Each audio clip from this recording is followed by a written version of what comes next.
నమస్కారం ఘంటారావానికి స్వాగతం. ముందుగా ప్రధాన అంశాలు. బస్సు డ్రైవర్ నిద్రమత్తు అతివేగం వల్లే హైవేపై ఘోరం. ప్రమాదాలను నివారించాలంటున్న బాధిత కుటుంబాలు.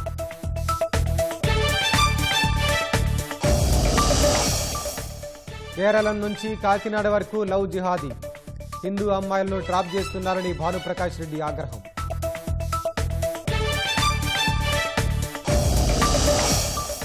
కాకినాడలో జిమ్ ట్రైనర్ దారుణ హత్య.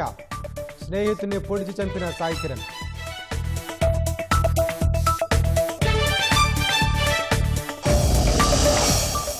కర్ణాటక విజయపురలోని చెరువులో 6 మృతదేహాలు. పోస్టుమార్టం నివేదికొచ్చాక వివరాలు వెల్లడిస్తామన్న పోలీసులు.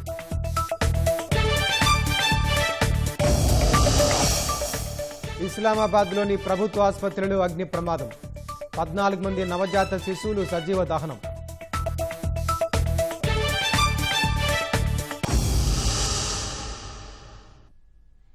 కాకినాడ భానుగుడి కోడెలలో అర్ధరాత్రి దారుణ హత్య కలకలం రేపింది. చిన్నపాటి వివాదం చివరకు ఓ యువకుడి ప్రాణాలను పరిగింది. స్నేహితుడిపైనే ఒక యువకుడు విచక్షణారహితంగా దాడి చేయడంతో ఈ ఘటన జరిగినట్లు తెలుస్తోంది. కాకినాడలో జిమ్ ట్రైనర్గా పనిచేస్తున్న కోడమాటి సతీష్పై అతని స్నేహితుడు సాయి కిరణ్ దాడి చేసినట్లు పోలీసులు తెలిపారు. చిన్నపాటి వివాదమే తీవ్ర ఘర్షణకు దారితీసినట్లు వెల్లడించారు. ఈ క్రమంలో సాయి కిరణ్ కర్రతో సతీష్పై విచక్షణారహితంగా దాడి చేసినట్లు తెలిపారు. అనంతరం కట్టెముక్కతో గొంతుపై పొడవడంతో సతీష్ గాయపడ్డాడు. తీవ్ర రక్తస్రావంతో అక్కడికక్కడే మృతి చెందాడు. పోలీసులు సతీష్ మృతదేహాన్ని పోస్టుమార్టం నిమిత్తం కాకినాడ జీజీహెచ్కు తరలించారు. హత్యకు గల కారణాలపై పోలీసులు ఆరాధిస్తున్నారు. అక్రమ సంబంధం కోణంలోనే హత్య జరిగుండొచ్చని పోలీసులు అనుమానిస్తున్నారు. ఆంధ్ర ఒడిశా సరిహద్దులో కోరాపుట్ జిల్లా గునేపాడ వద్ద గత 2 రోజులుగా ఎలుగుబంటి సంచరిస్తోంది. దీంతో స్థానిక ప్రజలు తీవ్ర భయాందోళన చెందుతున్నారు. స్థానిక పాఠశాల వద్ద ఎలుగుబంటి సంచరించడం చూశామని స్థానికులు తెలిపారు. దీంతో అటువైపు వెళ్లేందుకు జనం జంకుతున్నారు. సమీపంలో ఏపీకి చెందిన పలు గ్రామాల్లో తీవ్ర భయాందోళన నెలకొంది. ఒడిశాకు చెందిన అటవీ శాఖ అధికారులకు ఈ విషయాన్ని స్థానిక ప్రజలు తెలియజేశారు. వెంటనే రంగంలోకి దిగిన అటవీ శాఖ అధికారులు గ్రామాల్లో పర్యటిస్తున్నారు. ఎలుగుబంటిని అదుపులోకి తీసుకోవడానికి ప్రయత్నిస్తున్నట్లు తెలిపారు.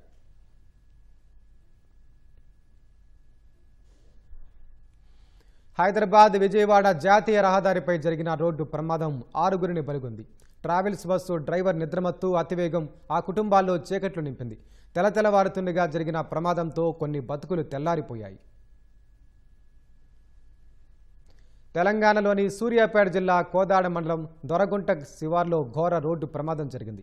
కంటైనర్ను ప్రైవేట్ ట్రావెల్స్ బస్సు వెనక నుంచి ఢీకొట్టడంతో 6గురు అక్కడికక్కడే మృతి చెందారు. బస్సు హైదరాబాద్ నుంచి ఏలూరు వెళ్తుండగా ఈ ప్రమాదం చోటు చేసుకుంది. ప్రమాదంలో మరికొందరికి తీవ్ర గాయాలయ్యాయి.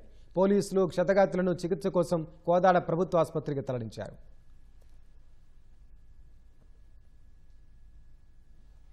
బస్సులో ప్రయాణికులంతా గాఢ నిద్రలో ఉండగా ప్రమాదం జరగడంతో అంతా ఉలిక్కిపడ్డారు. ఓ ప్రైవేటు బస్సు కంటైనర్ను ఢీకొట్టింది. ప్రమాద తీవ్రతను చూసి ప్రయాణికులు హాహాకారాలు చేశారు. సమాచారం అందుకున్న పోలీసులు సహాయక చర్యలు చేపట్టి క్షతగాతులను సమీప ఆసుపత్రులకు తరలించారు. మృతులు ఏపీకి చెందిన యాసారపు చిన్ని, బొలిపొంగు మేరీ జోష్న, చెన్నకేసుల నాగేంద్రబాబు, సురవరపు షకీనా, భావన, లక్ష్మిలుగా పోలీసులు గుర్తించారు. ఇది ఇప్పుడు ఫ్రెష్ బస్సు హైదరాబాద్ నుండి విజయవాడ బయలుదేరిందండి. సో అరౌండ్ 12:30 ఆర్ 12 o'clockకి స్టార్ట్ అయింది. హైదరాబాద్ 11:30 అనుకుంటా హైదరాబాద్లో స్టార్ట్ అయింది. సో విజయవాడ రీచ్ అయ్యే టైము 7:30 ఆర్ 7 o'clock అవ్వాలి. సో మేమేంటంటే 4:30కి మాకు మా అక్క ఫోన్, ప్యాసింజర్ మా అక్క అవుతుంది అనమాట. ఆవిడ ఫోన్ నుంచి నాకు ఎమర్జెన్సీ మెసేజ్ వచ్చింది. ఇలా ఐఫోన్ అవటం వల్ల వచ్చింది. అది కూడా లేదంటే మాకు తెలిసేది కాదు అసలుకి.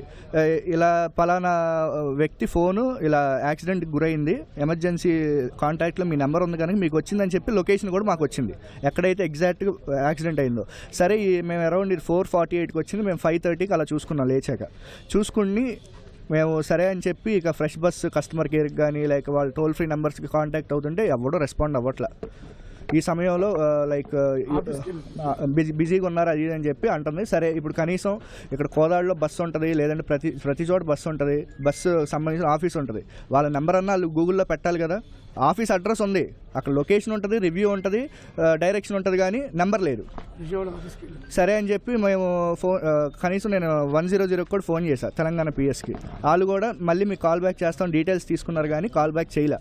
సరే అని చెప్పి మేము విజయవాడ ఆఫీస్కి వెళ్తే అక్కడ ఆఫీస్ వాళ్ళు కూడా ఏం రెస్పాండ్ అవ్వాలా. మాకు రెస్పాండ్ అవ్వకపోవడం పోను, మళ్ళీ అక్కడ ఉన్న బస్సు వేరే బస్సు వాళ్ళు దిగుతారు కదా బెంజ్ సర్కిల్ దగ్గర, వాళ్ళు అక్కడ పలానా బస్సు యాక్సిడెంట్ అయిందండి, ఒకవేళ ఆ బస్సు అనేమో ఫ్రెష్ బస్సు అన్నారు.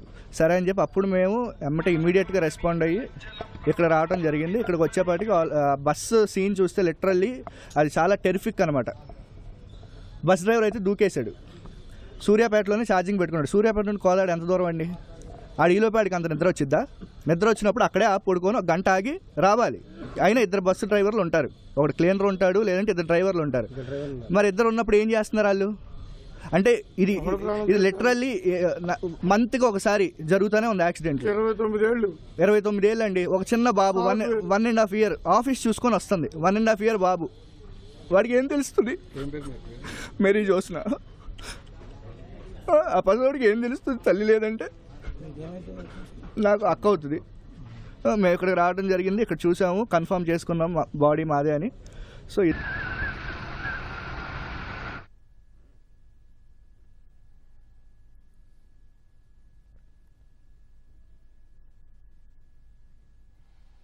కోదాడ సమీపంలో జరిగిన రోడ్డు ప్రమాదంలో 6 మృతి చెందడం పట్ల ముఖ్యమంత్రి చంద్రబాబు తీవ్ర విచారం వ్యక్తం చేశారు. ఈ ప్రమాదంలో ప్రాణాలు కోల్పోయిన వారి కుటుంబ సభ్యులకు సీఎం ప్రగాఢ సానుభూతి తెలిపారు. క్షతగాత్రులు త్వరగా కోలుకోవాలని ఆకాంక్షించారు. ప్రమాదానికి సంబంధించిన సహాయక చర్యలను నిరంతరం పర్యవేక్షించేలా తెలంగాణ ప్రభుత్వంతో సమన్వయం చేసుకోవాలని అధికారులను ఆదేశించారు.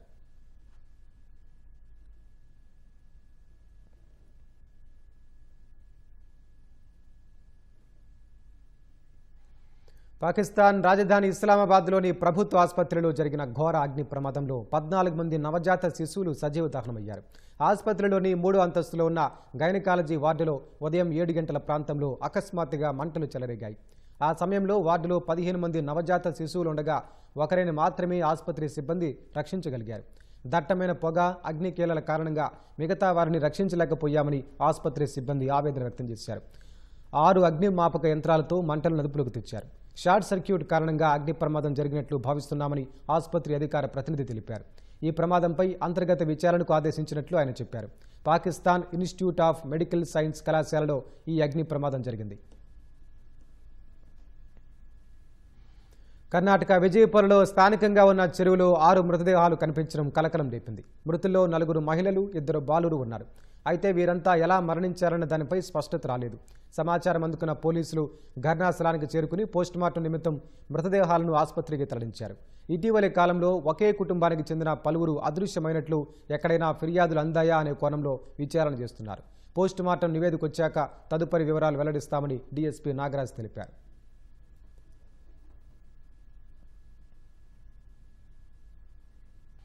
తడారిన బేళ్లకు సాగునీళ్లు వస్తున్నాయి. రైతులు హ్యాపీ. గొంతెండిన ఓళ్లకు మంచినీళ్ళు వస్తున్నాయి. ప్రజలు ఖుషి. మరి ఆ జలయజ్ఞాన్ని సాకారం చేయడానికి సర్వం త్యాగం చేసిన నిర్వాసితులు ఆనందంగా ఉన్నారా? పునరావాస ప్యాకేజీ దక్కిన వారి సంగతి సరే, దక్కని వారి మాటేంటి? వెలిగొండ ప్రాజెక్టు ప్రారంభోత్సవానికి రోజులు దగ్గర పడిన వేళ ఇల్లు ఊళ్ళు వదిలి వెళ్తున్న అనేక కుటుంబాలను ఏదో తెలియని వెలితి వెనక్కి లాగుతోంది. పశ్చిమ ప్రకాశానికి వరప్రధానిగా ఉన్నటువంటి వెలుగొండ ప్రాజెక్ట్ అయితే ప్రారంభానికి సిద్ధంగా ఉంది. నీటిని నల్లమల్ల సాగర్కే ప్రాజెక్టులో నీటిని నిల్వ చేయనున్నారు. మొత్తం 53 టీఎంసీల సామర్థ్యంతో సహజ సిద్ధంగా ఏర్పడినటువంటి ఈ సాగర్ అయితే మాత్రం దీని లోపల 11 గ్రామాలు ఉన్నాయి. 11 గ్రామాలలో దాదాపు 7,321 కుటుంబాలు అయితే నివసిస్తున్నాయి. వీరందరూ కూడా ఇక్కడి నుంచి తరలించి వారికి వేరే ప్రాంతంలో నివాసాలు అలాగే ఆవాసాలు కల్పించే విధంగా ప్రభుత్వం అడుగులు వేస్తూ ఉంది. అయితే ఇక్కడి నుంచి వెళ్ళిపోతున్న వారికైతే మాత్రం కొంతమందికి డబ్బులు పడలేదని ఒక రకంగా ఆవేదన చెందా ఉంటే, మరికొంతమంది తాముకు ఏళ్ల అనుబంధం ఉన్న ఈ గ్రామాలను, నేల తల్లిని వదిలి వెళ్లాలంటే ఆ ఆవేదన వారి కన్నీటి రూపంలో కనిపిస్తా ఉంది. పశ్చిమ ప్రకాశాన్ని సస్యశ్యామలం చేసే వెలుగొండ ప్రాజెక్టును ఈ నెలాఖరున సీఎం చంద్రబాబు ప్రారంభించనున్న వేళ ముంపునకు గురయ్యే 11 గ్రామాల్లోని 7,000కు పైగా నిర్వాసిత కుటుంబాలు భారంగా సొంతూళ్లు వీడుతున్నాయి. ఇందులో 3,359 కుటుంబాలు సొంతంగా స్థలం కొని ఇల్లు కట్టుకుంటామంటూ వన్ టైం సెటిల్మెంటుకు అంగీకరించాయి.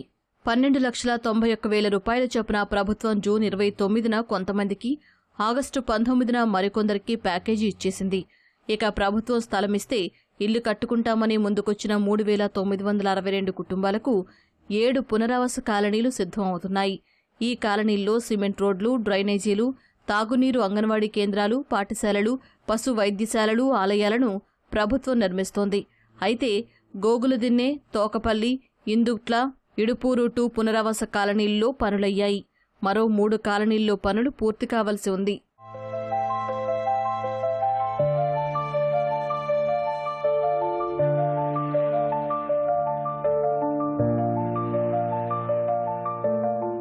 వెలుగొండ నిర్వాసితుల్లో 3,962 కుటుంబాలకు ఇళ్ల పట్టాలివ్వాలి. వీరి పరిస్థితి ఇప్పుడు దిక్కుతోచడం లేదు. అద్దె ఇళ్లు దొరకడం లేదు. పశువులుంటే మరీ కష్టంగా ఉందని వాటిని కొందరు అమ్మేసుకుంటున్నారు. పునరావాస కాలనీల్లో తమకిచ్చే స్థలమైనా చూపిస్తే ఇళ్ల నిర్మాణం పూర్తయ్యే వరకు అక్కడే టెంట్లు వేసుకుని గొడ్డు గోదాతో ఉంటామని చెబుతున్నారు. డిమాండును ఆసరాగా చేసుకుని ఇళ్ల అద్దెలు పెంచేశారని, ప్రభుత్వం ఇచ్చిన ప్యాకేజీ సరిపోదని నిర్వాసితులు వాపోతున్నారు. వివాహంగానే పిల్లలు ఇంత పిల్లల్ని పెట్టుకొని మేము ఏ పరపంచలం బట్టి ఎక్కడ ఉండాలి, ఏ చెట్టు కింద ఉండాలి. ఇప్పుడు ఆ డబ్బులు గేస్ మట్టాలి కదా మీరు ఇచ్చే డబ్బు. అప్పుడు ఎప్పుడో ఇస్తామన్నారు నేను ఇంత ఉన్నప్పుడు. అట్ట నుండి ఇప్పటి వరకు ఇవాళ సిమెంట్ ఎంత ఉంది, ఇటుకలు ఎంత ఉన్నాయి, మేము ఎలా కట్టుకోవాలి, ఏడ ఉండాలి. మీరందరూ న్యాయం చేసి మేము కట్టుకునే దాకా 2 నెలలు 3 నెలలు మాకు సమయం ఇస్తే మేము ఇక్కడ ఉండేము. అద్దెకు పోతే ఇల్లు లేవు, ఇయ్యటంలే. 10,000 ఇస్తారా, 20,000 ఇస్తా, మీకు డబ్బులు వచ్చినాయని వాళ్ళు అంటారు. నాకు 3 కొడుకులకు 18 సంవత్సరాలు నిండినాయి సార్. వాళ్ళకే న్యాయం జరగలేదు. ఏ రీతిగా మేము పెంచుకోవాలి సార్. వాళ్ళు ఇచ్చే 12 లక్షలు మాకేమిటి కొత్తాయి సార్. మేము ఏ రీతిగా గర్భిణి మనుషులు 2-3 పిల్లలు సన్న పిల్లలు, వాళ్ళని ఏ రీతిగా మేము తీసుకోవాలి. ఇవాళ రేపు డెలివరీ ఉంది నా కూతురుని ఎక్కడ మేము పోయి దాచుకొని కాన్పు చేసుకోవాలి సార్. మాకెందుకు ఈ పరిస్థితి? మేము కట్టించుకున్న ఇళ్లలో ఉండలేకపోతున్నాం సార్. మమ్మల్ని ఎందుకు ఈ రీతిగా మమ్మల్ని హింసించారు సార్. మేము ఎక్కడ దాచుకోలేదు సార్. ఎక్కడికి పోవాలన్నా 10,000 ఇస్తారా, 5,000 ఇస్తారా, మీకు లేదు ఇండ్లు అంటారు. మాకు ఇచ్చిన మాకు సరిపోవటంలో పిల్లలు 3 మగ పిల్లలు, వాళ్ళని ఏం చేసుకోవాలి? మాకు న్యాయం చేయమని అడుగుతున్నాం సార్. మేము పుట్టి పెరిగిన కాడ నుంచి సారు ఈ పిల్లలు కానీ ఆడపిల్లలను కానీ తీసుకొసుకొని పండగలకు పబ్బాలకు సంతోషంగా చేసుకుంటున్నాము సార్. ఇప్పటి నుంచి మేము ఎంత బాధపడుతున్నామో మేము ఏడుతున్నాము సార్. ఊరు ఇడిచి వెళ్ళిపోవాలంటే మా పరిస్థితి ఏంది సార్? మాకు న్యాయం చేసి మమ్మల్ని అందరినీ సంతోషంగా ఊరు పంపియండి సార్. చాలా మంది నిర్వాసితులకు ఇంకా పునరావాస ప్యాకేజీ రాలేదు. 2008లో గెజెట్ నోటిఫై చేసిన తర్వాత అభ్యంతరాలు సరిగా పరిగణలోకి తీసుకోలేదనే మాట వినిపిస్తోంది. అర్హులందరికీ ప్యాకేజీ ఇవ్వకుండా గ్రామాల్ని ఖాళీ చేసి ఎక్కడికి వెళ్లారని కొంతమంది ఆక్రోశిస్తున్నారు. 4 కొడుకులు నాకు. 4లా 3కి పన్నాయి. గజిట్ల పేరుంది నా పెద్ద కొడుకు, వానికి పల్లె. వాడు తమ్ముళ్ళని అడుగుతుంటే ఇయ్యటంలే. అధికారులు ఏం చెబుతుండ్రు, గజిట్ల పేరున్నలకు ఇచ్చేదేని అని అంటుండ్రు. ఈ తప్పులు ఉన్నాయి పేర్లు, ఆ పేర్లకు కూడా ఇయ్యటంలే. అందుకు కాబట్టి మేము ఏడ కాల్ చేయాలా, ఎట్ట పోవాలా, ఏ ఊర్లో ఉండాలా. ఈ పెళ్లి కాని పిల్లలు ఉండే ఆ పిల్లలకి ఏం చేయాలి? మేము నా కొడుకు నా కూతురికి నా భర్తకు పల్లె డబ్బులు. మీ పేరు లేదు పేజెట్లో, అసలు దాంట్లో మీ పేరు లేదని చెబుతున్నారు. డబల్ పేర్లు పడ్డాయి రకంగా అది ఇంకా అసలుకు వాళ్ళు తీసుకోలే. ఎన్ని కాగితాలు ఇచ్చిండ్రు, ఎన్ని చీటికిన నా కొడుకు ఇప్పుడు 2 నెలల నుంచి తిరుగుతుంది. పేరు లేదంటారు. ఒక పేపర్లో వచ్చిన ఆయన కొంతమంది అంటారు, కొంతమంది రాలేదంటారు. కాబట్టి నా కొడుకు 2 నెలల నుంచి తిరుగుతున్నారు. మీ డబ్బులు పడ్డాయి, మీకైతే బడ్జెట్ పడ్డాయి అని చెప్తే మాట్లాడిండ్రు. మా పైసలు మాకు చెందలే. నా కొడుకు గజిస్టర్ పేరు వచ్చింది, కానీ దాన్ని ఎవరు ఏం చేసారో తెలియదు. 10th క్లాస్ సర్టిఫికెట్ ఇవ్వమన్నారు, ఏది మార్కు లిస్ట్ ఇచ్చిన తర్వాత అతను ఏం చేసినో తెలియదు. ఆల్రెడీ వెళ్ళిపోయాడు, అట్లా వెళ్ళిపోయాడు, పక్కకి వెళ్ళిపోయాడు. నా కొడుకు పేరు లేకుండా చేసాడు గజిస్ట్లో. ఇప్పుడు పాదగా నాకు 3 ఎకరాలు ఉంది పొలం. ఇక్కడ కనీసం అక్కడికి పోతే నాకు పొలము లేదు, ఇల్లు లేదు, ఏమీ లేదు. భూమికి ఇచ్చారు కాదల్లే, ప్యాకేజ్ వచ్చింది. ఏది నా కొడుకు రాలే, అర్హత ఉన్నా కూడా రాలే. మాకు 3కి రాలేదు సార్. డబ్బులు రాలే. మళ్ళీ ఏం చేసిండ్రు ఏమో పెట్టినా 2 నెలలు అయింది పెట్టిగా రాలేదు సార్. వాడాలకి రాలే, నాకు రాలే. చాలా ఉంటుండం సార్. ఏమో సార్ ఉండాయి వచ్చాయి అంటుండ్రు, రాలేదు సార్. అందరికి పడ్డాయి, మాకు పల్లె. బయటకు వెళ్ళిపోతే మాకు కూడా చేసే రాసి ఏముండవు. కానీ ఈ గవర్నమెంట్ ఇచ్చిన అమౌంటే ప్యాకేజ్ ఏదైతే ఇచ్చారని ప్యాకేజ్, దాన్ని మేము సద్వినియోగం చేసుకొని జీవనార్థం పోషించుకుంటూ ఏదో పనులు చేసుకుని బతకగలుగుతాం. కానీ ఈ వలస వెళ్ళిపోయి ప్యాకేజీలో పేరు లేని వాళ్ళు ఎవరైతే ఉన్నారో వాళ్ళు ఇక్కడ ఇల్లు ఇడిచిపెట్టి వెళ్ళిపోయిన తర్వాత వాళ్ళు చాలా ఇబ్బందులు ఎదుర్కోవాల్సి వస్తుంది. అది కూడా ప్రభుత్వం దృష్టికి తీసుకెళ్తామని చెప్పారు కలెక్టర్ గారు. మరి తీసుకెళ్లేదు. ఇప్పుడు 30వ తారీఖు 31వ తారీఖు నీళ్ళు ఇస్తామని చెప్తున్నారు టన్నులకు. 7 గ్రామాలకు సంబంధించినటువంటి నిర్వాసితుల్ని ఇదే ప్రాంతంలో వారికి కొంతమందికి అయితే భూములు కేటాయించి ఇక్కడ ఆవాసం కల్పించారు. మొత్తంగా అక్కడ కన్న తల్లి లాంటి భూమిని వదిలి పట్టణానికి రావడానికైతే మాత్రం ప్రధానంగా వృద్ధులైతే తమ తీవ్రని ఆవేదన వ్యక్తం చేస్తున్న పరిస్థితి అయితే ఉంది. కెమెరామ్యాన్ శ్రీనివాస్తో రామకృష్ణ, ఏటీవీ న్యూస్, ఉమ్మడి ప్రకాశం జిల్లా. మార్కాపురం జిల్లా దోర్నాల మండలం కొత్తూరు సమీపంలోని పోల సుబ్బయ్య వెలిగొండ ప్రాజెక్టును ఈ నెల 31న సీఎం చంద్రబాబు ప్రారంభిస్తారని మంత్రి నిమ్మల రామానాయుడు తెలిపారు. గంటవానిపల్లె చెరువు సమీపంలో ప్రాజెక్టు ఫీడర్ కాలువ క్రాస్ రెగ్యులేటర్ వద్ద కృష్ణా జలాలకు జలహారతిచ్చి గేట్లనెత్తి నీరు విడుదల చేస్తారని చెప్పారు. ఈ సందర్భంగా రాత్రంతా అక్కడే ఉండి ప్రాజెక్టు తుది దశ పనులను పరిశీలించిన మంత్రి అధికారులకు పలు సూచనలు చేశారు. నిర్వాసితుల కాలనీలను సందర్శించి మౌలిక వసతులపై సమీక్షించారు. వచ్చినటువంటి 2 ఏళ్లలోనే lining, benching, head works, feeder canal వీటన్నిటినీ మించి 900 కోట్ల రూపాయల నిర్వాసితులకు ఇవ్వాల్సినటువంటి సొమ్ములతో సహా నీళ్ళిచ్చే ముందుగానే ఇవన్నీ కూడా క్లియర్ చేసిన తర్వాతే నీళ్ళు ఇవ్వాలి అనేటువంటి ఒక ఆలోచన, ఒక లక్ష్యంతో ఈ 2 ఏళ్లలో ఈ యొక్క పనిని పూర్తి చేసి ఈ యొక్క వెలుగొండని మరి రేపు 31వ తేదీన ఈ యొక్క కరువు ఫ్లోరైడ్ బాధిత ప్రాంతానికి అందిస్తున్నందుకు ముందుగా చంద్రబాబు నాయుడు గారికి ధన్యవాదాలు చేయాలి. ఒకటి. రెండవది, ఈరోజు ఈ యొక్క 4,20,000 ఎకరాలకి 23 లక్షల మందికి త్రాగడానికి నీరందించేటువంటి వెలుగొండ ప్రాజెక్టు ఈవేళ పూర్తవుతుంది అని అంటే ఆ వెలుగొండ ప్రాజెక్టుకి విలువైనటువంటి భూములు, విలువైనటువంటి ఆస్తులు ఇచ్చినటువంటి ఆ నిర్వాసితుల్ని రెండోగా మనందరం కూడా ధన్యవాదాలు చెప్పవలసినటువంటి అవసరం ఉంది. ఎందుకంటే ఈవేళ మనందరికీ తెలుసు, సెంటిమెంట్ ఉంటుంది ప్రతి ఒక్కరికి. ఆ ఊరిని వదిలి వెళ్లాలంటే ఒక ఆవేదన, బాధ ఉంటుంది. అటువంటి వాటన్నిటినీ కూడా ప్రక్కన పెట్టి ఈవేళ లక్షలాది మందికి మా వల్ల త్రాగడానికి నీళ్లు ఇస్తూ ఉన్నాం, లక్షలాది ఎకరాలకు సాగునీరు ఉన్నామని ఒక త్యాగం ఈవేళ నిర్వాసితులు చేశారు. కాబట్టే ఈవేళ ఆ వెలుగొండ ప్రాజెక్టు పూర్తవుతున్నటువంటి పరిస్థితి. ఈ ప్రభుత్వానికి ఎన్నో ఆర్థిక పరమైనటువంటి ఇబ్బందులు ఉన్నప్పటికీ కూడా మరి 768 కోట్ల రూపాయలు 40 రోజుల్లో ఈ ప్రభుత్వం విడుదల చేసింది అని అంటే నీళ్లు వదిలే లోపుగానే ఆ నిర్వాసితులకి వాళ్ళు జమ చేయాలి.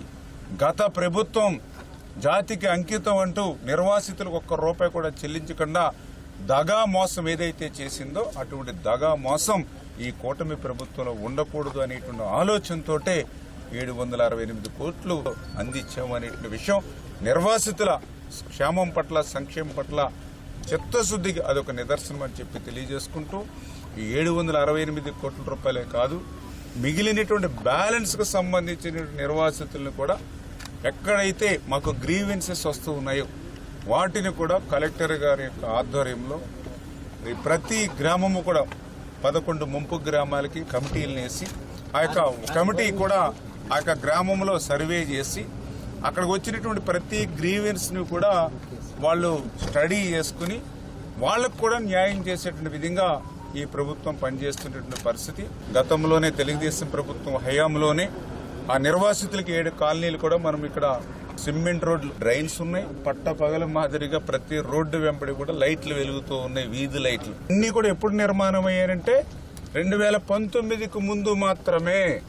2019-24లో మళ్ళీ కనీసం ఇక్కడ మొలిచినటువంటి గడ్డిని కూడా తొలగించలేనటువంటి పరిస్థితి, తుప్పలతోటి నిండిపోయి ఇట్లా అడుగెట్టినటువంటి పరిస్థితి గత 5 సంవత్సరాల్లో. అంటే ఈ రకంగా నిర్వాసితులకి మనం సంక్షేమమే ధ్యేయంగా ఆ రోజు ఈ రోజు కూడా ఆ రోజు తెలుగుదేశం, ఈ రోజు కూటమి ప్రభుత్వం పనిచేస్తుందనే దానికి ఇవన్నీ ఒక ఉదాహరణ అని చెప్పి తెలియజేసుకుంటూ నిర్వాసితులకి పేరు పేరున మరొక్కసారి వాళ్ళందరికీ కూడా పాదాభివందనాలు అందరూ కూడా తెలియజేసుకుంటున్నాం. విజయనగరం జిల్లా పెరుమాలిలో ఓ ఇంట్లో మహిళ అనుమానాస్పదంగా మృతి చెందింది. బాణాల హేమలత తన మోగ అక్క ఝాన్సీతో కలిసి నివాసం ఉంటుంది. ఇంట్లో నుంచి తీవ్ర దుర్వాసన రావడంతో స్థానికులు పోలీసులకు సమాచారం అందించారు. ఘటనా స్థలానికి చేరుకున్న పోలీసులు తలుపులు తీసి చూడగా హేమలత చనిపోయినట్లు గుర్తించారు. ఆమె మృతి చెంది 2 రోజులై ఉంటుందని పోలీసులు భావిస్తున్నారు. కలిసి ఉంటున్న ఈ ఇద్దరు అక్కా చెల్లెలకు మానసిక పరిస్థితి సరిగ్గా లేదని పోలీసులు వెల్లడించారు. అనుమానాస్పద మృతిగా కేసు నమోదు చేసి దర్యాప్తు చేస్తున్నామన్నారు. లవ్ జిహాదీ పేరుతో హిందూ సనాతన ధర్మంపై దాడులు చేస్తున్నారని టీటీడీ బోర్డు సభ్యుడు భానుప్రకాష్ రెడ్డి ఆరోపించారు. కేరళ నుంచి కాకినాడ వరకు లవ్ జిహాదీ కార్యకలాపాలు విస్తరించాయని ఆందోళన వ్యక్తం చేశారు. కాకినాడలో వెలుగు చూసిన సాదిక్ వ్యవహారమే ఇందుకు నిదర్శనమన్నారు. ఇలాంటి ఘటనలపై ఫాస్ట్ ట్రాక్ కోర్టులు ఏర్పాటు చేసి వెంటనే శిక్ష పడేలా చర్యలు చేపట్టాలని ప్రభుత్వాన్ని కోరారు. సాదిక్ సౌజన్య అంశం ఈరోజు యావత్ దేశాన్ని కదిలిస్తూ ఉంది. అమాయక హిందూ మహిళల్ని టార్గెట్ చేసి ఇలా లవ్ జిహాదీ పేరుతో అకృత్యాలు చేస్తున్నటువంటి వారికి గుణపాఠం ఉండాలి. మీరు చనిపోయేది కాదు నదిలో దూకి ఆ సాదిక్ని రోడ్లో నిలబెట్టి తోలు వెరుకుంటే బాగుండేది అని చెప్పి ఈరోజు హిందూ సమాజం భావిస్తోంది. ఎవరు అధైర్యపడకండి, ఎదిరించండి, పోరాడండి.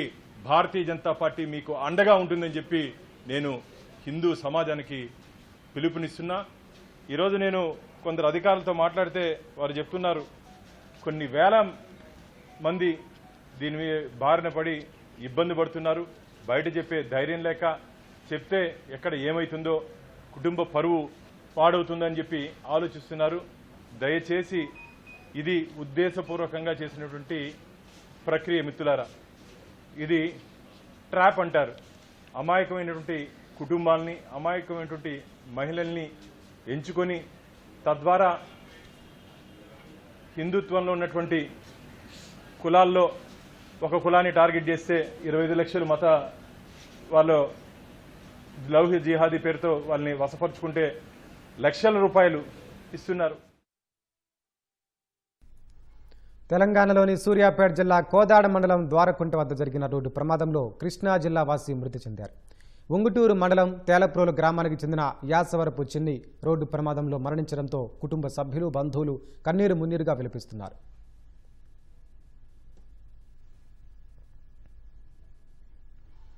రాష్ట్రంలో కొత్తగా 3 లక్షల మందికి ఎన్టీఆర్ భరోసా పింఛన్లు అందనున్నాయి. సెప్టెంబర్ తొలి వారంలో ప్రభుత్వం నుంచి ప్రకటన వెలువడే అవకాశం ఉంది. సెప్టెంబర్ 2వ వారం నుంచి దరఖాస్తులు స్వీకరించి అక్టోబర్లో కొత్త పింఛన్ల పంపిణీకి కార్యాచరణ రూపొందించనున్నట్లు తెలుస్తోంది. ఎన్టీఆర్ భరోసా పథకం కింద సామాజిక భద్రత పింఛన్ల అందజేతపై కూటమి ప్రభుత్వం కీలక నిర్ణయం తీసుకుంది. వితంతువులు, వృద్ధులకు ప్రాధాన్యత ఇస్తూ కొత్తగా 3 లక్షల మందికి పింఛన్లు ఇవ్వాలని నిర్ణయించింది. వీటికి సంబంధించి సెప్టెంబర్ 2వ వారం నుంచి దరఖాస్తులు స్వీకరించనున్నారు. దరఖాస్తుల పరిశీలన తర్వాత అర్హులకు అక్టోబర్లో పంపిణీ చేసేలా కార్యాచరణ రూపొందించారు. దీనిపై వారం రోజులుగా సెర్ప్ అధికారులు కసరత్తు చేస్తున్నారు. సెప్టెంబర్ తొలి వారంలో దీనిపై ప్రభుత్వం నుంచి ప్రకటన వెలువడే అవకాశం ఉంది. పింఛనుకు ఎంతమంది అర్హులున్నారనేది గుర్తించేందుకు సమగ్ర కుటుంబ సర్వేను ప్రభుత్వం ప్రాతిపదికగా తీసుకుంది. దీని ప్రకారం రాష్ట్ర వ్యాప్తంగా 1,70,000 మంది వితంతువులున్నట్లు గుర్తించింది. వీరి వివరాలను 6 అంచెల నిబంధనలతో తనిఖీ చేయించింది. తుదిగా 1,50,000 మంది అర్హులు ఉన్నట్లు ప్రాథమిక అంచనాకొచ్చింది. దరఖాస్తులు స్వీకరించిన తర్వాత వాటిని మరోసారి వడబోయనుంది. మిగతా 1,50,000 పింఛన్లు వృద్ధులకు అందించాలని ప్రాథమికంగా నిర్ణయం తీసుకున్నట్లు తెలిసింది. వైసీపీ హయాంలో అర్హత ఉన్నా దాదాపుగా 1,00,000 మంది వృద్ధులకు పింఛను ఇవ్వలేదు. ఆ సమాచారాన్ని అధికారులు తెప్పించుకున్నారు. చర్మకారులు, డప్పు కళాకారులు, చేనేత, గీత కార్మికులు తదితర వృత్తిపరమైన పింఛను కేటగిరీ వారి వివరాలు ఆయా శాఖల నుంచి సమీకరిస్తున్నారు. ఇవన్నీ 60 నుంచి 70,000 వరకు ఉండొచ్చని అంచనా. దరఖాస్తుల స్వీకరణ అనంతరం వివిధ కేటగిరీలకు ఎంపికయ్యే అర్హుల సంఖ్యకు అనుగుణంగా వీరికి పింఛను మంజూరు చేసే అవకాశాలున్నాయని అధికార వర్గాలు పేర్కొంటున్నాయి. దివ్యాంగుల కేటగిరీ పింఛనుకు సంబంధించి వైకల్యం లేని వారికి భారీగా సదరం ధృవీకరణ పత్రాలు జారీ అయినట్లు ప్రభుత్వ పరిశీలనలో తేలింది. వారి అర్హతను ఎలా నిర్ధారించాలనే దానిపై అధికారులు కసరత్తు చేస్తున్నారు. తొలి విడత మంజూరు పోను మిగతా కేటగిరీల వారికి విడతల వారీగా పింఛన్లు మంజూరు చేయనున్నట్లు తెలిసింది. తిరుమల శ్రీవారిని సినీ నటుడు నిఖిల్ దర్శించుకున్నారు. వీఐపీ ప్రారంభ విరామ దర్శన సమయంలో స్వామివారి సేవలో పాల్గొన్నారు. వైకుంఠ క్యూ కాంప్లెక్స్ ద్వారా ఆనంద నిలయంలోకి వెళ్లిన నిఖిల్ స్వామివారిని దర్శించుకుని మొక్కులు చెల్లించుకున్నారు. దర్శనానంతరం రంగనాయకుల మండపంలో పండితులు ఆశీర్వచనం చేసి స్వామివారి తీర్థ ప్రసాదాలను అందజేశారు. చాలా నమ్ముతాను చిన్నప్పటి నుంచి. అండ్ నేను ప్రతిసారి సినిమా రిలీజ్కి ముందు కానీ ఏదైనా పెద్ద అనౌన్స్మెంట్ చేసే ముందు కానీ నేను ఎప్పుడు వచ్చి దర్శనం చేసుకుంటాను. అలాగే ఈరోజు మా ప్రొడ్యూసర్ ఠాగూర్ మధు గారితో వచ్చాను. మా స్వయంభూ సినిమా నుంచి అద్భుతమైన అనౌన్స్మెంట్స్ రాబోతున్నాయి. అనౌన్స్ చేసే ముందు, ఈ అప్డేట్స్ అనౌన్స్ చేసే ముందు దేవుడిని వచ్చి ఒకసారి దర్శనం చేసుకొని ఆయన ఆశీర్వాదాలు తీసుకోవాలని వచ్చాం. అండ్ అలాగే స్వయంభూ is coming very soon with amazing updates with grace of God. స్వయంభూ అండి, రైట్ నేను స్వయంభూ అనే మూవీ, దాని తర్వాత ఇండియా హౌస్ సినిమా చేస్తున్నాం. అలాగే కార్తికేయ 3 కూడా is in the process. So వరుసగా సినిమాలు వస్తున్నాయి అండ్ దేవుడు దయ ఉంటే డెఫినెట్లీ మంచి సినిమాలతో మీ అందరిని ఇంప్రెస్ చేయడానికి రాబోతున్నాం. మరిన్ని రాష్ట్ర వ్యాప్త వార్తలు సంక్షిప్తంగా వేగంగా చూద్దాం.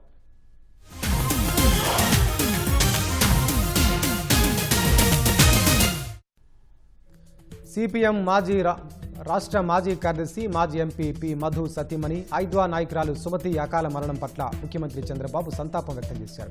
మహిళా హక్కుల సాధనకు, సమాజంలో అణగారిన వర్గాల అభ్యున్నతి కోసం సుమతి సేవలందించారని చంద్రబాబు అన్నారు.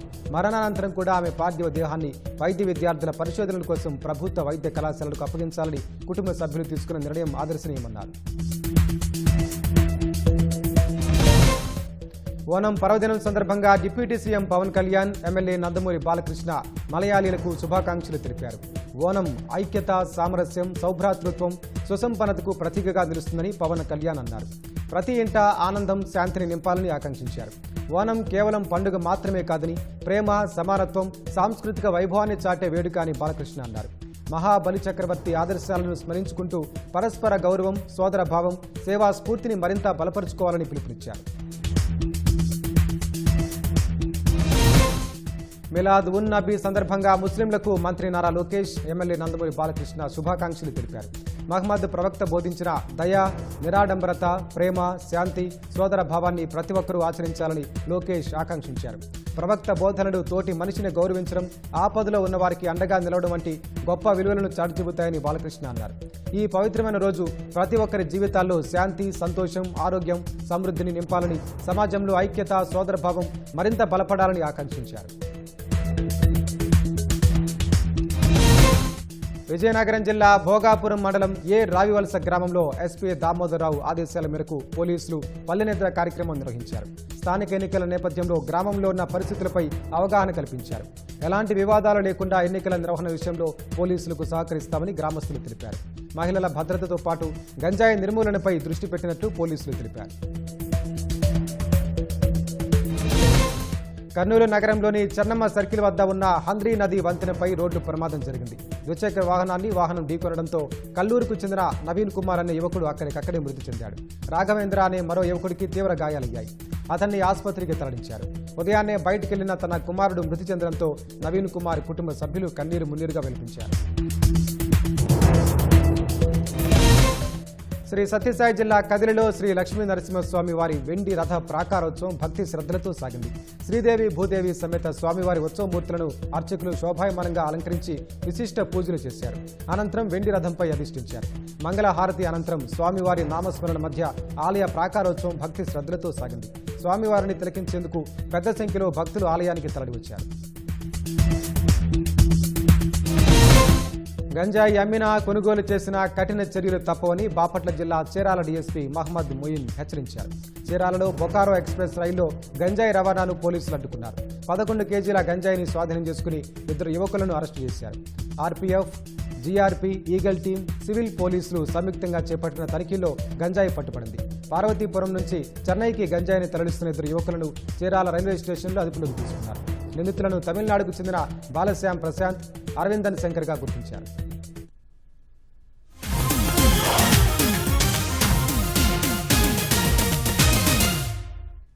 అన్నా చెల్లెళ్లు, అక్కా తమ్ముళ్ల అనుబంధానికి ప్రతీకగా జరుపుకునే రక్షాబంధన్ పండుగకు 2 రోజుల ముందు ఉత్తరాఖండ్లో విషాదం చోటు చేసుకుంది. ఓ సోదరుడు తన 2 సోదరీమణులను కాల్చి చంపాడు. అడ్డొచ్చిన బావపైన కాల్పులు జరపగా ఆయన తీవ్రంగా గాయపడ్డారు. ప్రస్తుతం ఆయన పరిస్థితి విషమంగా ఉంది. నిందితుడు వివేక్ కుమార్ ముందుగా తన సోదరి పుష్ప ఇంటికెళ్లి ఆమెను తుపాకీతో కాల్చి చంపాడు. తర్వాత మరో సోదరి శకుంతల ఇంటికి చేరుకుని ఆమెతో పాటు బావపైన విచక్షణారహితంగా కాల్పులు జరిపాడు. సోదరి శకుంతల మృతి చెందగా బావ తీవ్రంగా గాయపడ్డారు. అనంతరం నిందితుడు వివేక్ అక్కడి నుంచి పరారయ్యాడు.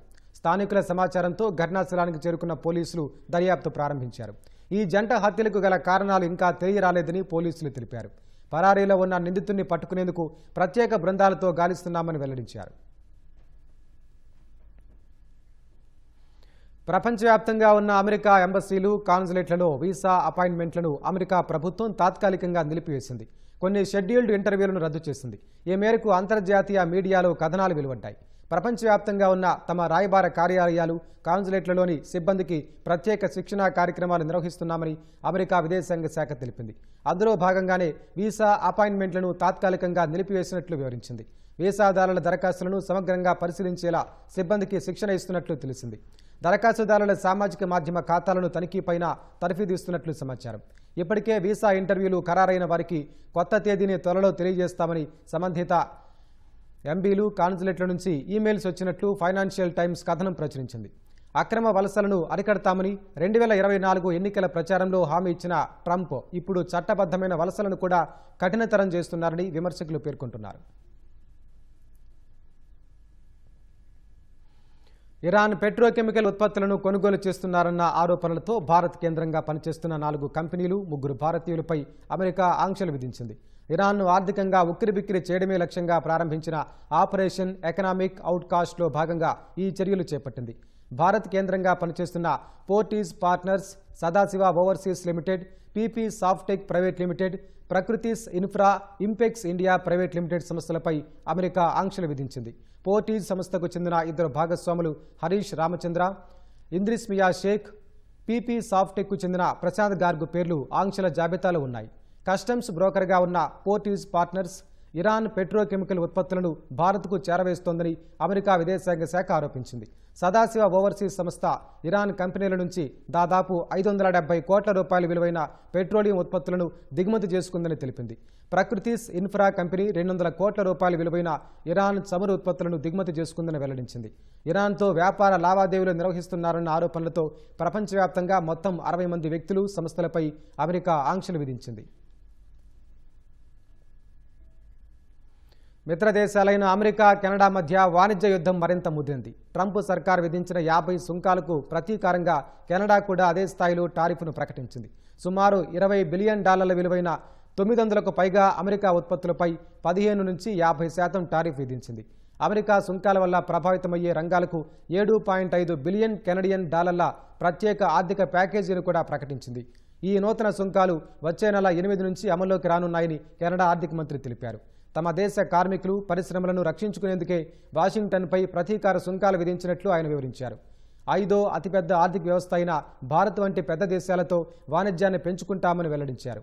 తమ దేశ భవిష్యత్తును అమెరికా చేతుల్లో పెట్టలేమని కెనడా పరిశ్రమల శాఖ మంత్రి మెలానీ జోలీ తెలిపారు.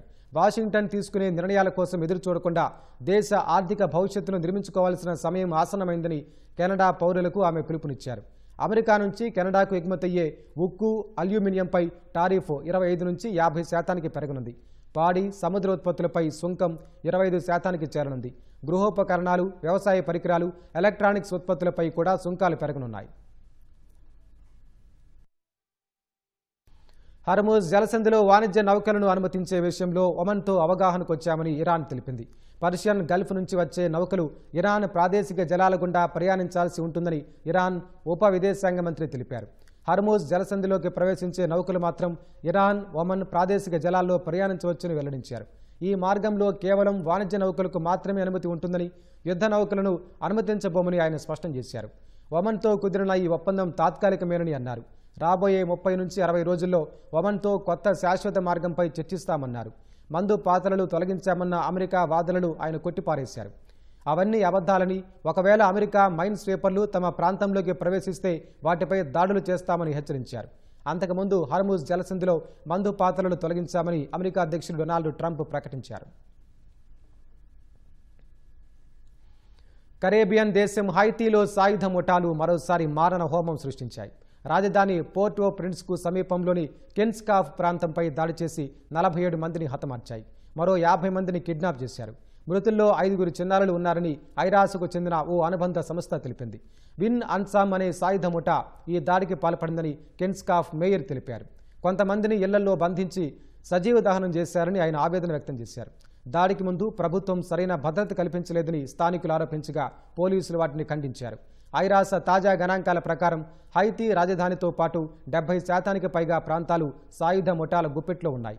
ఈ ఏడాది జనవరి నుంచి జూన్ మధ్యకాలంలో సాయుధ ముఠాలు 3050 మందిని హతమార్చాయి.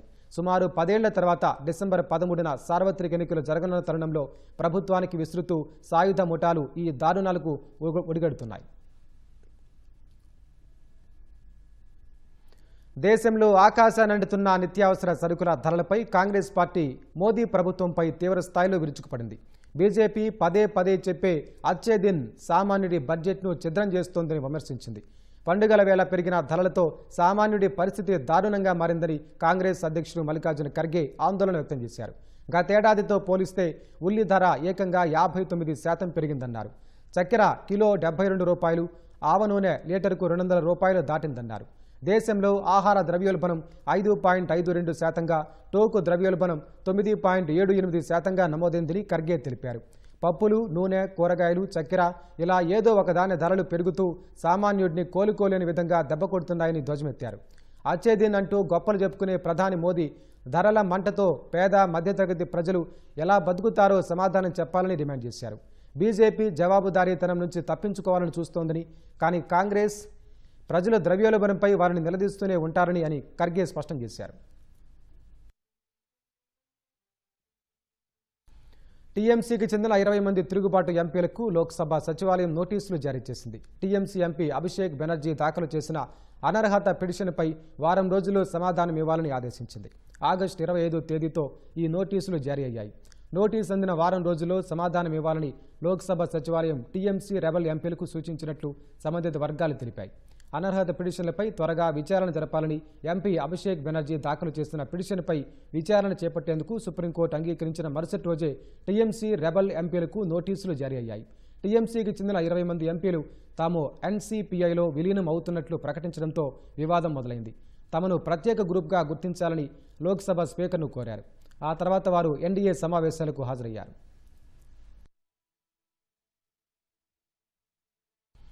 ఉత్తరప్రదేశ్లో భారీ వర్షాలతో నదులు పొంగి పొర్లుతున్నాయి. బహరాయిచ్లోని కౌడియాలా నది ఉధృతి 5 ఏనుగులు వరదలో కొట్టుకుపోయాయి. కొట్టుకుపోయిన ఏనుగుల గుంపు గిర్జాపురి బ్యారేజ్ వైపునకు వెళ్లడాన్ని స్థానికులు గమనించారు. వెంటనే అటవీశాఖ అధికారులకు సమాచారం అందించారు. ఘటనా స్థలానికి చేరుకున్న అటవీశాఖ అధికారులు రెస్క్యూ ఆపరేషన్ చేపట్టారు. నీటిపారుదల శాఖ అధికారుల సాయంతో బ్యారేజ్ గేట్లను మూసివేసి నీటి ప్రవాహ తీవ్రతను తగ్గించారు. అనంతరం 5 ఏనుగులను రక్షించి సురక్షిత ప్రాంతానికి మళ్లించారు. వాటిలో 2 ఏనుగు పిల్లలు కూడా ఉన్నట్లు అధికారులు పేర్కొన్నారు. వరద ఉధృతికి కొట్టుకుపోతున్న సమయంలో పెద్ద ఏనుగులు తమ పిల్లలను కాపాడటం కోసం నీటి నుంచి బయటకు రావడానికి ఎంతో సాహసం చేయడం తమను కలిచివేసిందని స్థానికులు చెబుతున్నారు.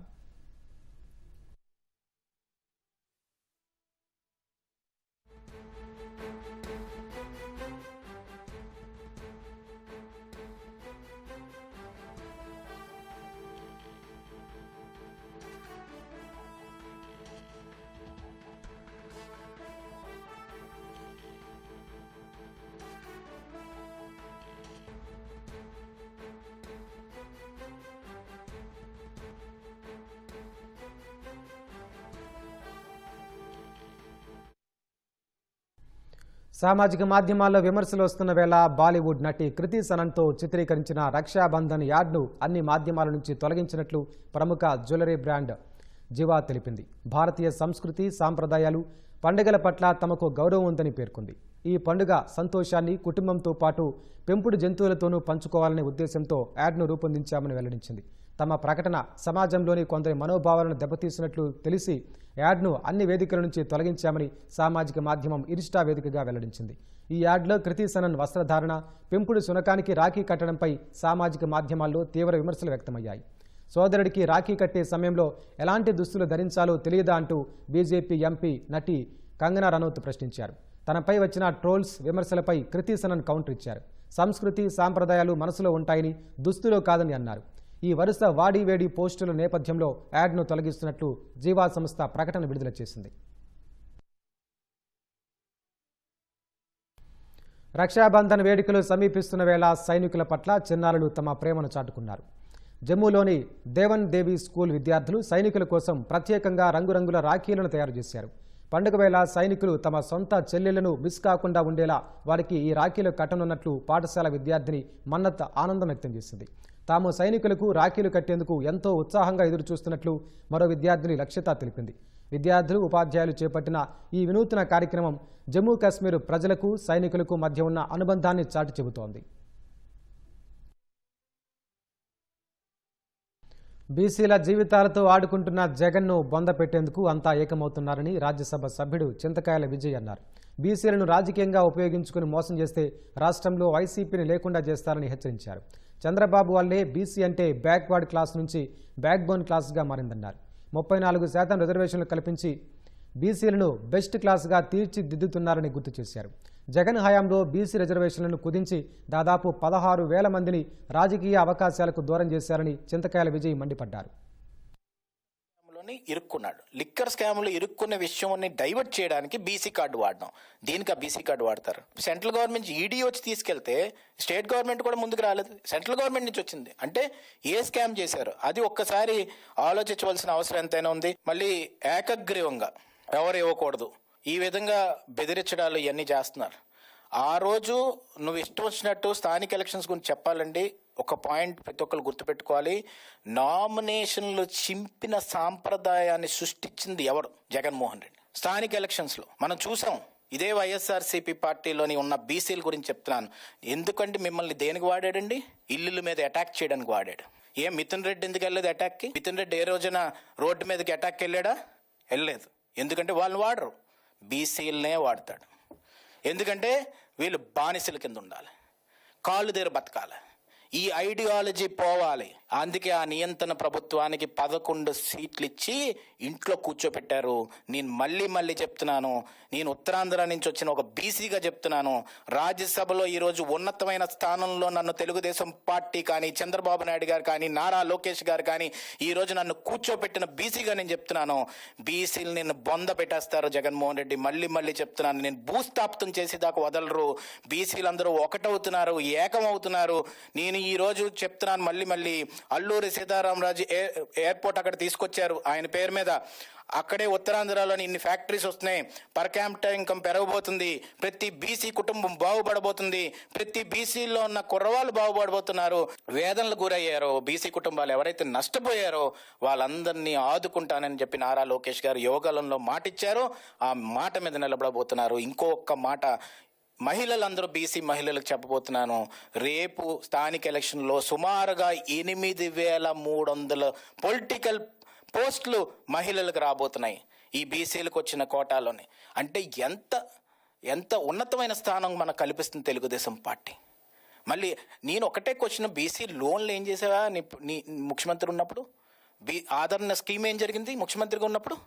ఏమన్నా ఆలోచించావా? అసలు ఇష్టం వచ్చినట్టు ఎవడ పడితే వాళ్ళకి పదవులు ఇచ్చేసి ఆఫీసులు లేకుండా చైర్లు లేకుండా అవమానించింది కాకుండా ఈరోజు మళ్ళీ వచ్చి మీరు స్కాములు చేసేసి, హత్యలు చేసేసి, దాడులు చేసేసి కూర్చొని నేను బీసీగా పుడితే హత్యలు చేయమని ఎవరని చెప్పారా? నువ్వు తప్పు చేసావు, నీకు మీద తప్పు జరుగుతుంది. ఈరోజు నేను ఒకటే చెప్తుంది ఏంటంటే, ఇష్టం వచ్చినట్టు రాష్ట్రంలో బీసీలను వాడుకొని రాజకీయం చేస్తే ఖబర్దార్ నేను చెప్తున్నాను, బీసీలు వదిలిపెట్టరు. వెంటాడి పార్టీ వైఎస్ఆర్సీపీ లేకుండా చేస్తారని చెప్పి సందర్భంగా చెప్పదలుచుకుంటూ సెలవు తీసుకున్నాను. జై తెలుగుదేశం. మద్యం రవాణాలో వైసీపీ నేతల దోపిడీ సాగిన తీరుపై ప్రత్యేక కథనం ఇప్పుడు చూద్దాం. దోపిడీ అలవాటైన వ్యక్తి ఎక్కడ ఛాన్స్ ఉందా అని వెతికి మరీ దోచేస్తాడు. అలాంటిది అవకాశం ఎదురొస్తే వదిలిపెడతాడా? వైసీపీ నేతలు కూడా అంతే. లిక్కర్ రవాణా అవకాశాన్ని 2 చేతులా అందిపుచ్చుకున్నారు. 5 ఏళ్లు అడ్డదిడ్డంగా దోచేశారు.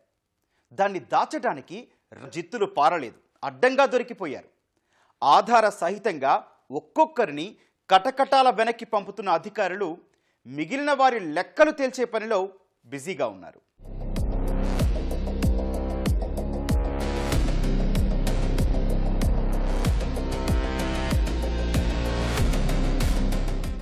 వైసీపీ హయాంలో లిక్కర్ పాలసీని అడ్డుపెట్టుకుని వేల కోట్లు దోచేశారన్న ఆరోపణలు వచ్చాయి. కూటమి అధికారంలోకి రాగానే ఈ దోపిడీపై ఫోకస్ పెట్టింది. వెంటనే సిట్ ఏర్పాటు చేసింది. సిట్ తవ్వకాల్లో అక్రమాలన్నీ బయటకు వచ్చాయి. దోపిడీకి చిన్న ఛాన్స్ వచ్చినా వదిలిపెట్టని అక్రమార్కులకు లిక్కర్ ట్రాన్స్పోర్ట్ పాడి ఆవులా కనిపించిందని సిట్ గుర్తించింది. మద్యం ధరలు పెంచేసి ఒక బ్యాచ్ దోచేస్తే డిపోల నుంచి దుకాణాలకు మద్యం సరఫరా కాంట్రాక్ట్తో ఇంకో ముఠా గోల్మాల్ చేసినట్టు నిర్ధారించింది. మొత్తంగా 200 కోట్ల నుంచి 400 కోట్లు కొల్లగొట్టినట్టు ప్రాథమికంగా లెక్కగట్టింది. సిట్ రిపోర్ట్ ఆధారంగా కేసు కట్టిన ఈడీ తీగ లాగితే మనీ లాండరింగ్ డొంక కదిలింది.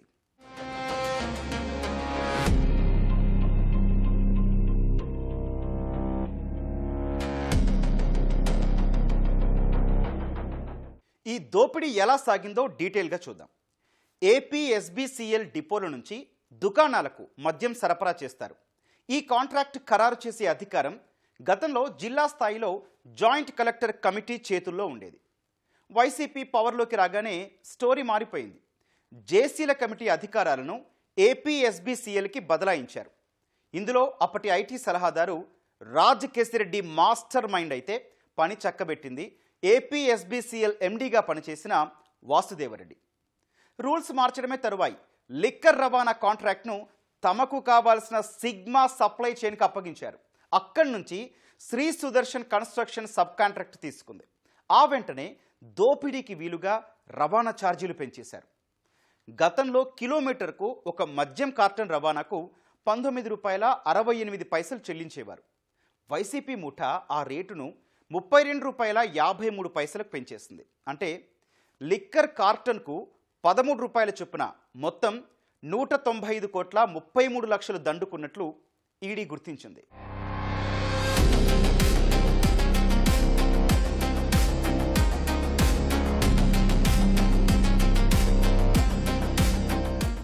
ఏపీఎస్బీసీఎల్ నుంచి కాంట్రాక్ట్ డబ్బులు ఎప్పటికప్పుడు సిగ్మాకు వచ్చేవి. అక్కడి నుంచి సుదర్శన్ కన్స్ట్రక్షన్ ద్వారా మాజీ మంత్రి కారుమూరి నాగేశ్వరరావు కుమారుడు సునీల్, కోడలు కీర్తికి చేరేవి.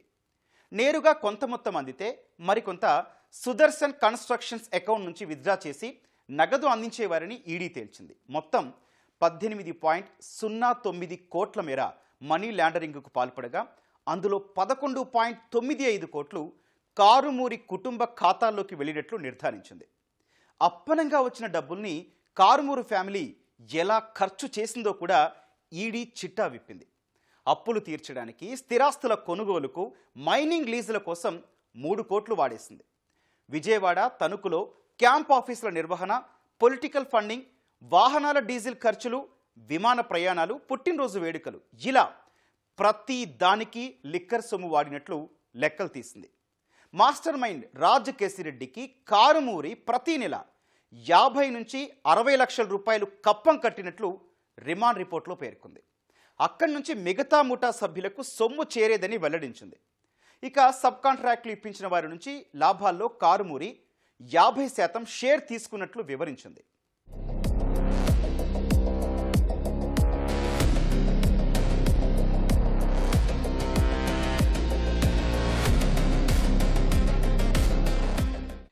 అయితే కేసు విచారణలో భాగంగా చేసిన రైట్స్తో చాలా ఆస్తులను ఈడీ అటాచ్ చేసింది.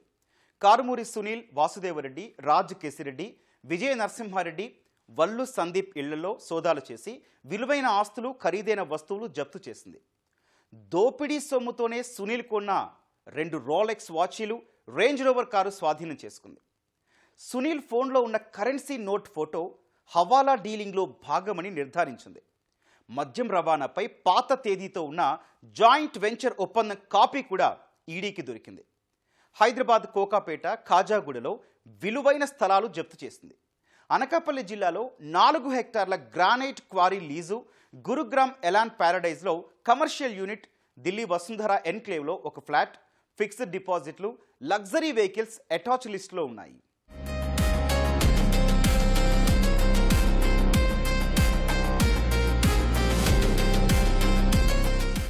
వాసుదేవరెడ్డి, రాజ్ కేసిరెడ్డి, ఈశ్వర్ కిరణ్ కుమార్ రెడ్డితో కలిసి లిక్కర్ కుట్రలో కారుమూరి నాగేశ్వరరావు భాగమైనట్లు ఈడీ తేల్చింది. సిగ్మా నుంచి మద్యం రవాణా సబ్ కాంట్రాక్టును ముసుగు సంస్థ సుదర్శన్ కన్స్ట్రక్షన్కు దక్కేలా చక్రం తిప్పారు. వల్లు సందీప్ అనే వ్యక్తికి చెందిన ఈ సంస్థ కాగితాలపై మాత్రమే ఉండేది. వ్యవహారాలన్నీ నాగేశ్వరరావు కుమారుడు సునీల్ చూసేవారు. అందుకే సునీల్ సహా వాళ్ల కుటుంబానికి డబ్బులు అందాయని ఈడీ నిర్ధారించింది. అయితే ఇంతకీ వీళ్ళ లింకులు ఎలా దొరికాయి అంటే, ప్రధాన నిందితుడు వాసుదేవరెడ్డితో కారుమూరి నాగేశ్వరరావు చాలాసార్లు మాట్లాడినట్టు సిట్ కాల్ డేటా విశ్లేషణలో బయటపడింది. విజయ్ నరసింహారెడ్డి, ఈశ్వర్ కిరణ్ కుమార్ రెడ్డి, షేక్ సైఫ్ అహ్మద్, బూనేటి చాణక్య, కారుమూరి నాగేశ్వరరావు, సునీల్, వల్లూరి కీర్తితో వాసుదేవరెడ్డి 465 సార్లు ఒకే చోట ఉన్నట్లు టవర్ లొకేషన్ ద్వారా గుర్తించింది. సిట్ రిపోర్ట్ ఆధారంగా కీలక వివరాలు సేకరించిన ఈడీ కారుమూరి నాగేశ్వరరావు, సునీల్, వాసుదేవరెడ్డి, రాజు కేసిరెడ్డిని అరెస్ట్ చేసింది.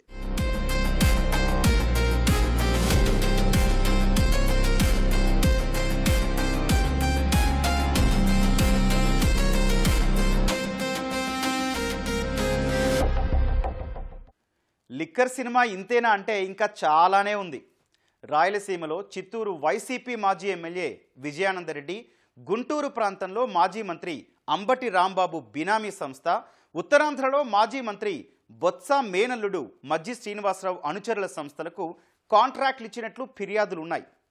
ఈడీ తవ్వే కొద్దీ ఆధారాలతో సహా ఇవన్నీ బయటకొచ్చే ఛాన్స్ ఉంది.